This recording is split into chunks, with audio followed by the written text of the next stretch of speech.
C'est Hervé Gonsard qui va nous rejoindre à présent, directeur général des services de l'économie et du réseau de la Banque de France.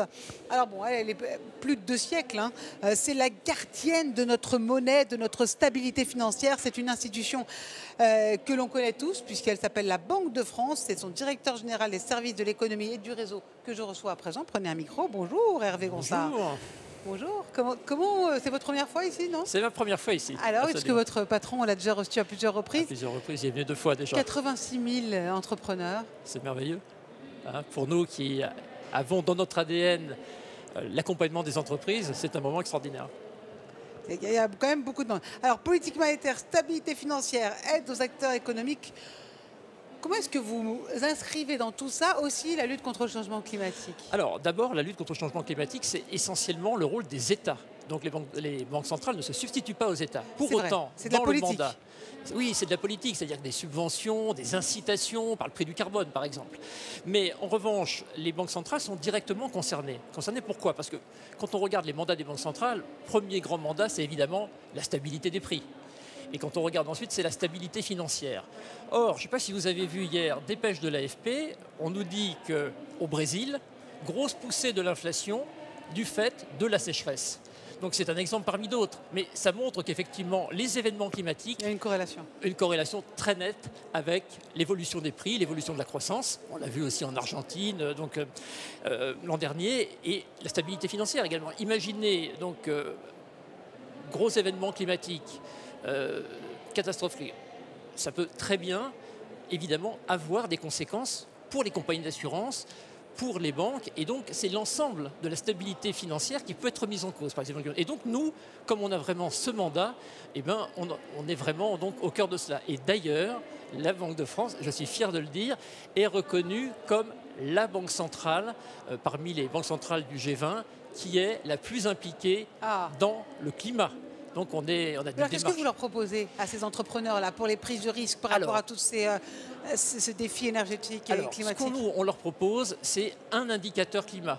Alors cet indicateur climat, c'est un indicateur robuste sur le plan méthodologique, puisqu'il a été développé en partenariat avec l'ADEME, avec laquelle on vient de renouveler un partenariat donc très fructueux. Et puis ce que l'on cherche à faire, c'est à montrer aux entreprises où elles en sont de leur transition climatique. On fait, si j'ose dire, à la fois l'instantané et le film, c'est-à-dire voilà où vous en êtes par rapport à votre secteur en termes de réduction des gaz à effet de serre, et voilà où vous devriez en être. Et à partir de cela, ça permet effectivement de faire un diagnostic qui leur permet de savoir où elles en sont de ce point de vue-là. Et on a un atout extraordinaire, c'est notre réseau. On a un réseau, on a 105 succursales à travers la France et on a une connaissance intime des entreprises. 300 000 entreprises cotées chaque année, avec des correspondants start-up, avec des correspondants TPME. Et c'est pour ça, je pense, que le législateur nous a confié, à nous, la Banque de France, cet indicateur climat. Comment ça se passe concrètement? Alors, concrètement, vous avez des entreprises, vous avez votre réseau. Et des entreprises dans chaque réseau qui vont... Vous leur faites leur diagnostic, en fait. Oui, alors, concrètement, on a contacté... D'abord, ça démarre, hein, donc on a commencé par quelques dizaines d'entreprises, puis l'année dernière on en a eu 600. Petit à petit. C'est progressif, c'est pragmatique, c'est principalement sur la base du volontariat. C'est vraiment, on essaye de montrer aux entreprises qu'elles y ont intérêt.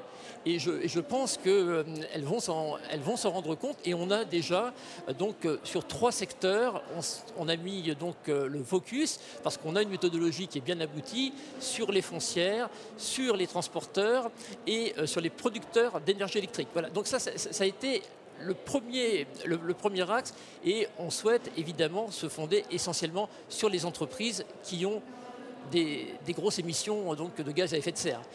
Et donc c'est cet accompagnement qui est fait par nos succursales. Et à travers toute la France, c'est super. Absolument, à travers toute la France. C'est un modèle européen, la France, non, pour ça, alors, non? Oui, on espère être un modèle, mais pour l'instant, on est plutôt en avance de phase par rapport à ce qui se passe en Europe. Hein, donc la Banque de France est en avance par rapport aux autres banques centrales sur le sujet. On fait le bilan dans un an ici?